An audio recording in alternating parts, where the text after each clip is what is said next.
पूनम माँ दुर्गा की परम भक्त थी। वो हमेशा माँ दुर्गा की पूजा अर्चना किया करती थी। शादी के बाद पूनम अभी तक माँ नहीं बनी थी, पर उसे विश्वास था कि एक न एक दिन माँ दुर्गा उसकी प्रार्थना जरूर सुनेगी। पूनम को दिन चढ़ते पर किसी न किसी कारण महीने भर भी बच्चा गर्भ में नहीं ठहर पाता था। इस कारण सास उर्मिला पूनम से बहुत चिढ़ी हुई रहती थी। पूनम की प्रार्थना माँ दुर्गा तक पहुँच गई और इस बार पूनम गर्भवती हुई तो बच्चा ठहर गया। पूनम को तीसरा महीना चल रहा था। पूनम बहुत खुश थी। माँ दुर्गा, मैं जानती थी आप मेरी झोली में बच्चे का सुख जरूर दोगी। आप मेरी मनोकामना जरूर पूरी करोगी। मैं जानती थी मैया, अब आपकी कृपा से सकुशल बच्चे का जन्म हो जाए। बस यही प्रार्थना करती हूँ माँ, मेरे आने वाले बच्चे की रक्षा करना माँ। पूनम के पति अनिरुद्ध को फैक्ट्री के काम से कुछ दिनों के लिए बाहर जाना था। सुबह अनिरुद्ध के जाने के बाद उर्मिला की ननद उसे मिलने आ जाती है। अरे ननद जी आओ आओ, बड़े दिनों बाद आई हो। अब 2-4 दिन रुक कर ही जाना। हाँ भाभी, अभी कुछ दिन रुक कर ही जाऊंगी। और बताओ अनिरुद्ध कैसा है? फैक्ट्री गया होगा वो तो इस टाइम। अरे नहीं, वो तो अपनी फैक्ट्री के काम से कुछ दिनों के लिए बाहर गया हुआ है। बहू अंदर है, रुको मैं बुलाती हूँ। पूनम बहू, देखो बुआ जी आई हैं, चाय नाश्ता बना ला। तुम्हें खुशखबरी देनी थी ननद जी। पूनम बहू पेट से है और इस बार बच्चा भी ठहर गया है। 3 महीने ऊपर हो गए हैं। अब बहुत जल्द पोते का मुंह देखूंगी। पोता नहीं पोती, मैंने आजमाया हुआ है। अगर इसके बच्चा ठहर गया है तो पेट में लड़का नहीं लड़की है।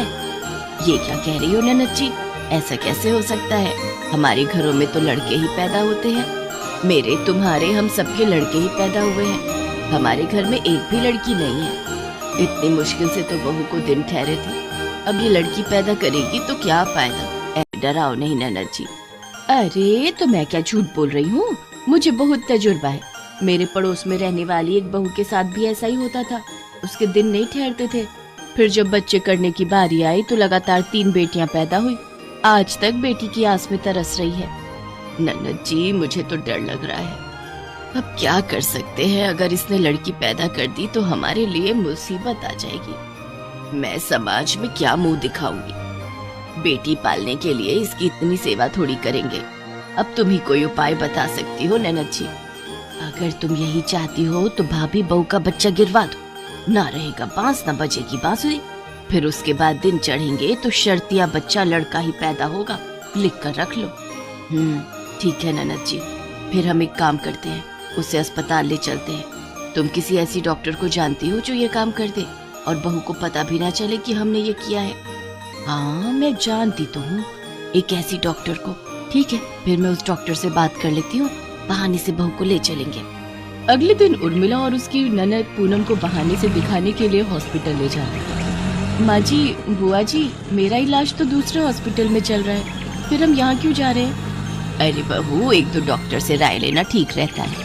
आखिरी मौके पर कभी वो डॉक्टर ना मिले तो दूसरी डॉक्टर को भी तुम्हारे बारे में पता होना चाहिए। इतने समय बाद तो हमारे घर में ये खुशी आ रही है, तो मैं किसी भी तरह की लापरवाही नहीं रखना चाहती। मैं चाहती हूँ कि तुम एक हृष्ट पुष्ट बच्चे को जन्म दो, इसीलिए हम दूसरी डॉक्टर को दिखाने ले जा रहे हैं। चलो बहू, अस्पताल आ गया, तुम डॉक्टर के साथ अंदर चेकअप करवा लो, तब तक मैं और भाभी बाहर बैठे हैं। डॉक्टर पूनम को अंदर ले जाती है और नर्स से इंजेक्शन तैयार करने के लिए कहती है। सिस्टर, तुम इनके पास रुको, मैं अभी आती हूँ।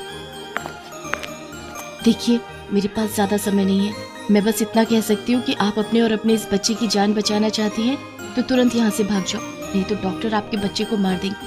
वो पिछले दरवाजे से, आप जल्दी से भाग जाओ। मैं कुछ समझी नहीं, आप ये सब क्या कह रही हैं? ज्यादा सवाल करने का समय नहीं है, आप प्लीज जाओ, नहीं तो डॉक्टर आ जाएंगे। ये मेरा फोन नंबर है, मैं आपको फोन पर सब कुछ बताऊंगी। पूनम पिछले दरवाजे से भाग जाती है और सिस्टर चिल्लाने लगती है, डॉक्टर डॉक्टर, वो भाग गई। मैं इंजेक्शन तैयार कर रही थी और मैंने देखा कि वो पिछले दरवाजे से भाग गई। ओह नो, तुम यहीं रुको, मैं उसकी सास को भी इन्फॉर्म करती हूँ। डॉक्टर उर्मिला और उसकी ननद को पूनम के भागने की बात बताती है, जिसे सुनकर उर्मिला घबरा जाती है।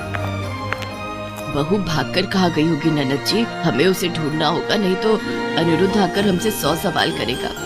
पूनम का मोबाइल फोन उर्मिला ने बहाने से घर पर ही रखवा दिया था। पूनम के पास मोबाइल फोन नहीं था।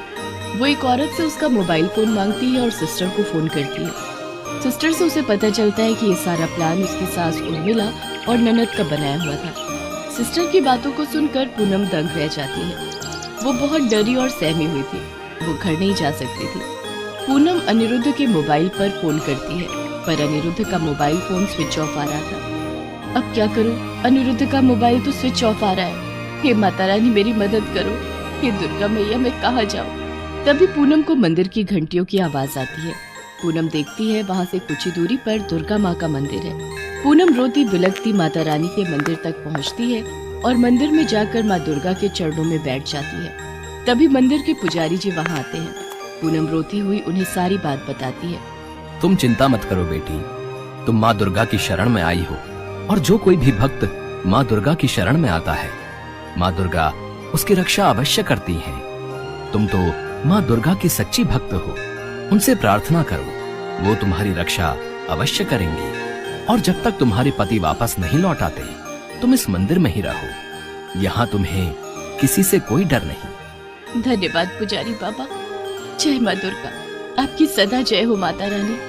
अगले दिन अनिरुद्ध का फोन लग जाता है और पूनम अनिरुद्ध को सारी बात बताती है। अनिरुद्ध वापस लौटकर सीधा मंदिर जाता है। पूनम अनिरुद्ध को देखकर रोती है।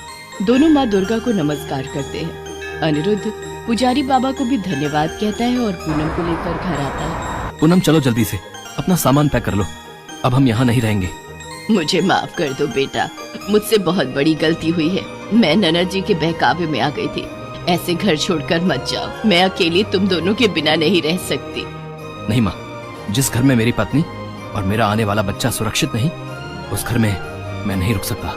अनिरुद्ध पूनम को लेकर दूसरे घर में रहने के लिए चला जाता है। पूनम और अनिरुद्ध सिस्टर की मदद से उस लेडी डॉक्टर को पुलिस के हवाले कर देते हैं। कुछ महीनों बाद पूनम एक बहुत ही प्यारी सी बेटी को जन्म देती है। पूनम की बेटी माता रानी के आशीर्वाद से हुई थी, इसीलिए वो माँ दुर्गा के नाम का जागरण करती है, जिसमें उर्मिला भी शामिल होती है। पूनम बहू, आज माँ दुर्गा के सामने मैं तुमसे माफी मांगती हूँ। मुझे क्षमा कर दो बहू, मुझे और सजा मत दो। मैं पहले ही तुम दोनों से बिछड़कर बहुत सजा भुगत रही हूँ। उर्मिला पूनम के पैरों में गिरने लगती है। तभी पूनम उर्मिला को गले लगा लेती है। माँ जी उठिए, अपनी पोती को गोद में लेकर माँ दुर्गा की आरती कीजिए। पूनम ने उर्मिला को माफ कर दिया। उर्मिला की आंखों में पश्चाताप के आंसू थे। वो अपनी पोती को गोदी में लेकर खूब प्यार करती है और सब मिलकर माँ दुर्गा के नाम